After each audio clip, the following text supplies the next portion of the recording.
Hello, everyone. I thought I had finally made it. After decades of sacrifice, I signed the papers for my dream. A $2 million villa perched on the oceanfront with nothing but the sound of waves to keep me company. I wanted silence, peace, and space to breathe. But my phone rang, and the voice on the other end shattered everything. It was my sister, Melissa. She didn't bother with a greeting. "We're on our way to you. There will be 15 of us. Prepare beds, towels, slippers, food. We'll be staying for 3 weeks. We'll be there in 40 minutes, so hurry up." I stared at the phone in disbelief. 15 people, 3 weeks. My sanctuary, my lifelong reward, was about to be turned into her personal resort. My heart raced, but instead of panicking, I felt a strange calm spread through me. I smiled because I had a plan. A lifetime of entitlement. When Melissa hung up, I stood frozen. For years, I had dreamed of this exact view. I'd worked double shifts as an engineer, skipped vacations, and lived frugally while others splurged, all for this moment. This house wasn't just property, it was my sanctuary. And Melissa, my own sister, had decided it was hers, too. Her tone wasn't a request. It was a demand delivered with the certainty of someone who had got her way too many times before. Growing up, Melissa had always been the one who snapped her fingers, and I was the one who cleaned up the mess. She borrowed my clothes and never returned them. When she needed help with rent in her 20s, I wrote the checks. When she couldn't afford her son's tuition or her lavish wedding, I dipped into my savings, always telling myself, family comes first. But now she wanted my home. I had just moved in a week ago. Cardboard boxes still cluttered the hallway. My bed frame hadn't even been assembled yet. I was still sleeping on a mattress on the floor, and Melissa thought she and 15 strangers could just waltz in and set up camp for 3 weeks. The invasion. 40 minutes felt like 4 seconds. The rumble of engines echoed up the coastal road. 5 cars, a convoy with Melissa's black SUV at the front, pulled into my driveway. Car doors slammed. Laughter erupted. Children shrieked. Melissa emerged with oversized sunglasses, spreading her arms wide as if this were a joyful reunion. "Becky, look at this paradise. You lucky, lucky girl." I didn't move. My front door stood between us. The pounding came. "Come on, sis, open up. We drove 4 hours to get here." I opened the door an inch. "Melissa, I told you I'm not ready for guests." She didn't hesitate.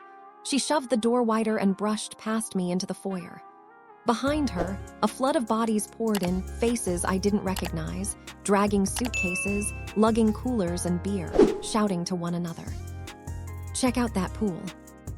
This kitchen is massive." A young woman slipped off her sandals and padded across my imported marble, leaving damp footprints. "Stop," I said, my voice trembling with fury. "You can't just walk in like this." But they didn't hear me, or worse, they didn't care. Melissa twirled in the center of the foyer. "Isn't this perfect, everyone? Just like I told you, my sister always knew how to live large." She said "my sister" like a title that granted her automatic ownership. She pointed toward the staircase. "The master bedroom's upstairs, right? I'll take that one. It has the best view." My heart lurched. "No," I said sharply, stepping into her path. "That's my private space." Her sunglasses slid down her nose, revealing an icy glint. "Becky, don't be selfish. We're family, and besides, you've got plenty of space." Behind her, her friends cheered, rearranging my furniture, popping open beers. In less than 10 minutes, my villa was no longer mine. It was theirs. The confrontation. I followed her upstairs. "Melissa, that room is off limits. It's mine." She tossed her head back, laughing sharply. "Oh, Becky, don't be ridiculous. It's just a room. And everyone knows the host gives up the best space for her guests." "Guests, you're not guests. You invited yourself and 15 people I've never even met." She threw the double doors to my master bedroom open. Sunlight poured in, illuminating the balcony overlooking the Pacific. My sanctuary. She stepped inside as though it had always belonged to her. 2 women followed, dragging rolling suitcases. "This is perfect for us," one squealed. "The light in here will be amazing for selfies." "No," I said, blocking the doorway. Nobody sleeps in here. This is my private space. Melissa turned slowly, her eyes cold and calculating. Becky, stop being dramatic. You have 4 other bedrooms. This one suits me best. Besides, she glanced toward the balcony, I'll need the view for my morning yoga videos. My followers will love it. The casual entitlement made my stomach twist. Get out. Her friends exchanged amused looks. Melissa smirked. Really, Becky? After everything I've done for you? That line almost made me laugh. Everything she'd done for me. For years, I had been the one bailing her out. You don't get it, I said, my voice rising. This house isn't a vacation rental. It's not a free resort. It's mine. I bought it. I earned it, and you don't get to take it over for a moment. Silence filled the room, broken only by the waves outside.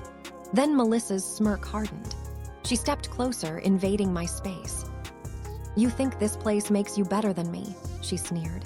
You think money changes who's in charge here. I'm your sister, Becky. Family always comes first. Not like this, I shot back. Not by force. Her eyes narrowed. I saw the truth. She had never come for a visit. She had come to claim what wasn't hers. Behind me, her friends were already fingering my clothes in the closet. My blood boiled. Out, I shouted. All of you out. Melissa froze, stunned.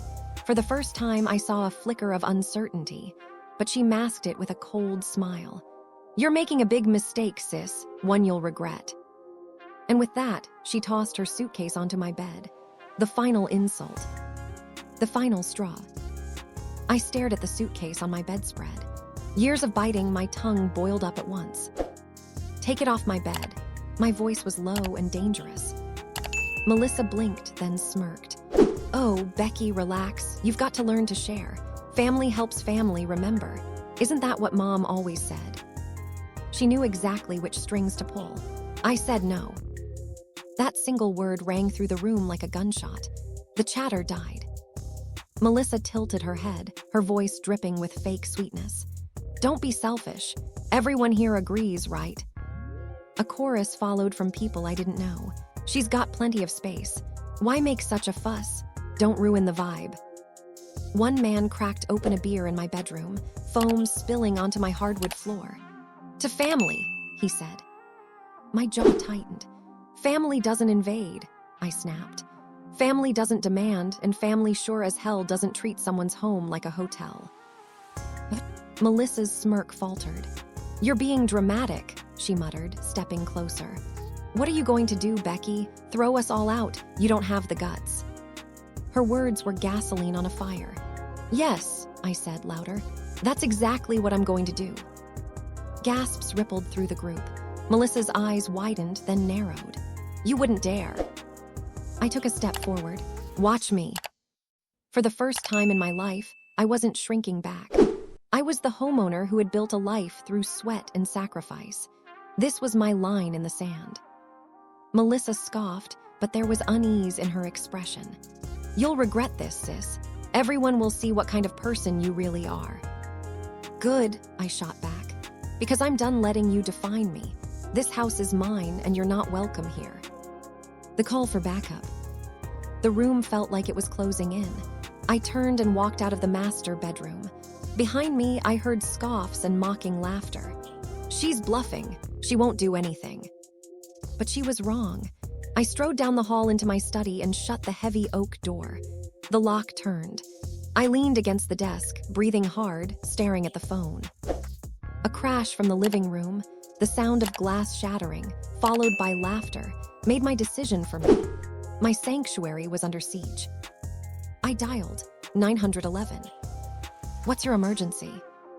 My voice trembled but was strong. There are people in my home who refuse to leave, about 15 of them. They forced their way in. I need help. The operator was calm. Ma'am, are you in immediate physical danger? Not yet, I whispered, glancing at the door. But they won't leave. I told them multiple times. They're ignoring me. Can you confirm this is your residence? Yes, I said firmly. I purchased the property last month. I have the deed here. My name is Rebecca Collins. Officers are being dispatched to your location.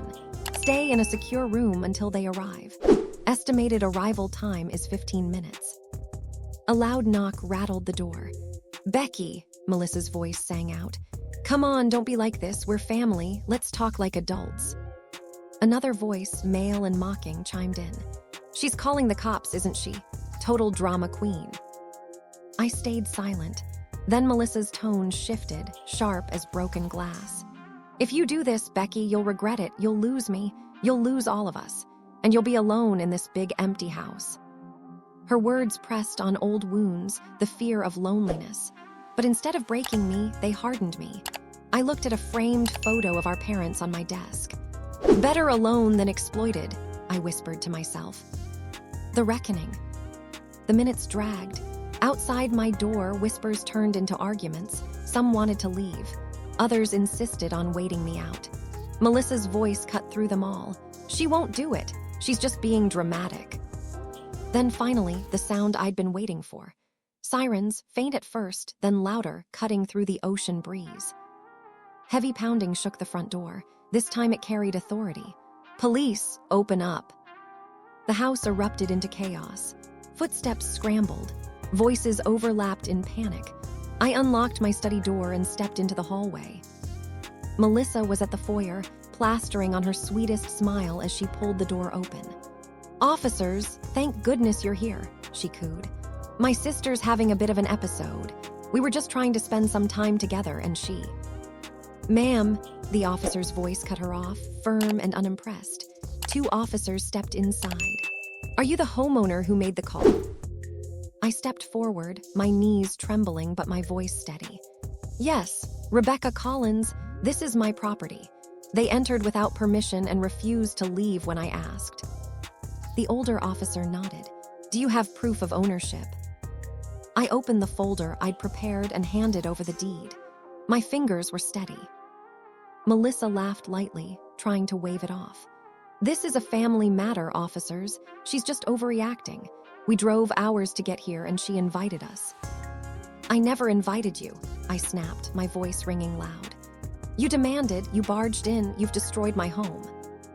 The younger officer scanned the room, her eyes lingering on the beer cans, the luggage, the muddy footprints. Her jaw tightened. "Sir," the older officer said to me, "do you want these individuals removed from your property?" "Yes," I said clearly, my voice unwavering. "Every single one of them."